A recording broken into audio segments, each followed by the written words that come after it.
উদারবন বরাক উপত্যকার প্রাণকেন্দ্রে পরিণত শারদীয়া দুর্গোৎসবকে কেন্দ্র করে দুটি পূজায় ব্যতিক্রমী উদ্যোগ সারা জোগায় গোটা বরাকে। বিজেপি নেতা তথা ম্যানেজিং ডিরেক্টর সাউথ সিটি হাসপাতাল মৃদুল মজুমদার কি বললেন উদারবন সম্পর্কে, তৎসঙ্গে বরাক সহ আসামবাসীকে জানালেন শারদীয়া শুভেচ্ছা।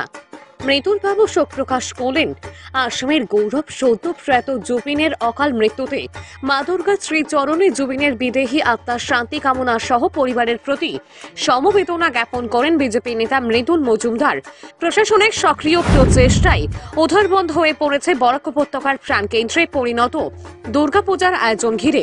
এই মহাসপ্তমীর অভিনন্দন।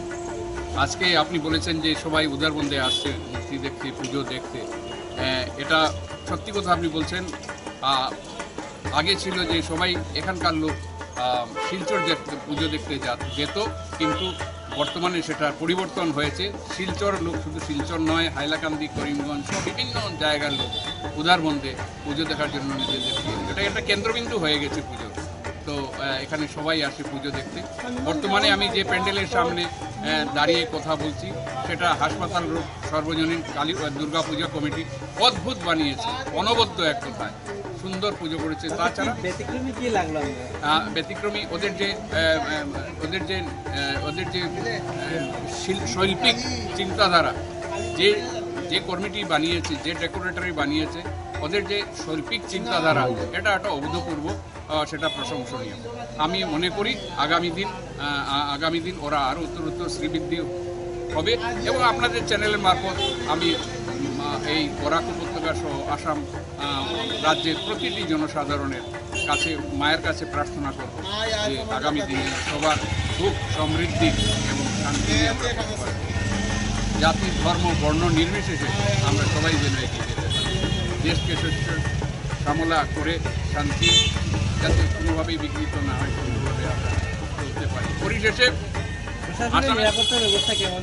পরিশেষে প্রশাসনিক এখন অবধি আমাদের ইনসিডেন্ট ফ্রি পুজো হয়েছে, কাল গেল, আজকেও যাচ্ছে। প্রশাসন খুব ভালো করে কাজ করছেন, সেটা আমাদের পুলিশ প্রশাসন বলুন বা আমাদের জেলা প্রশাসন বলুন, প্রত্যেকটি লোকই তৎপর হয়ে কাজ করছে, যার জন্য শৃঙ্খলতার মধ্যে দিয়ে পুজো আমার ধারণা আগামী যে দুদিন রয়েছে, প্লাস দশেরার দিন রয়েছে, সুন্দরভাবে পুজো পরিচালনা আপনারা করবেন। আর সবচেয়ে বড় কথা, জনসাধারণ যদি শৃঙ্খলা পরায়ণ না হন, প্রশাসন কিছুই করতে পারে না। যতদূর আমি জানি, আমি বুঝি, এই বরাকের সন্তান আমি, বরাকের প্রতিটি লোক হচ্ছে শান্তিকামী লোক, শান্তিকে ওরা সবসময় প্রাধান্য দেয়। আশা করবো বাকি দিনগুলো সুন্দরভাবে কাটবে। পরিশেষে যে আসামের সম্পদ, আমাদের কয়েকদিন আগে আমরা জুবিন গার্গকে আমরা হারিয়েছি, আজকের আমরা চ্যানেল মারফতে আমাদের বরাকের জনসাধারণের পক্ষ থেকে আমি ওনাকে সশ্রদ্ধ প্রণাম জানাচ্ছি, ওনার আত্মার চিরশান্তি কামনা করছি। ব্যুরো রিপোর্ট, যুব বিচিত্রা ডিজিটাল ডেস্ক।